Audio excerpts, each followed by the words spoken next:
IPL 2025లో చెన్నైపై ఓటమితో బాధలో ఉన్న Lucknow super జైంట్స్కి good news. ఆ జట్టు యువ ఫాస్ట్ బౌలర్ మయాంక్ యాదవ్ గాయం కారణంగా పూర్తిగా కోలుకున్నాడు. అతను ప్రస్తుతం పూర్తి ఫిట్నెస్ సాధించి ఐపీఎల్ ఆడేందుకు రెడీగా ఉన్నాడు. ఏప్రిల్ 19న రాజస్థాన్ రాయల్స్తో జరగబోయే మ్యాచ్కి అందుబాటులో ఉండనున్నాడు.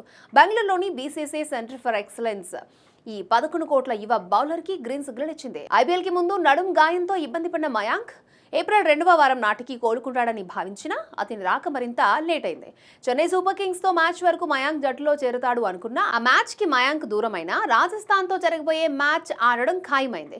ఇక పంత్ సారథ్యంలోని లక్నో ఇప్పటి వరకు 7 మ్యాచ్ల్లో 4 విజయాలు సాధించింది. గత సీజన్లో అద్భుత ప్రదర్శనతో అదరగొట్టిన మయాంక్ యాదవ్ ని మెగా వేలంలో లక్నో ఫ్రాంచైజీ 11 కోట్లు చెల్లించి రీటైన్ చేసుకుంది. మయాంక్ లేకపోవడంతో లక్నోకి పెద్ద ఎదురుదెబ్బే.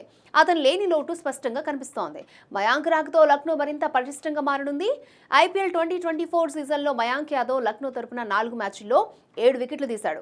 గంటకు 150 కిలోమీటర్ల వేగంతో బౌలింగ్ చేస్తూ ఒక్కసారిగా అందరి దృష్టిని ఆకర్షించాడు. అందుకే ఐపీఎల్ 2025 సీజన్లో ఈ యువ ఫాస్ట్ బౌలర్పై చాలా అంచనాలున్నాయి.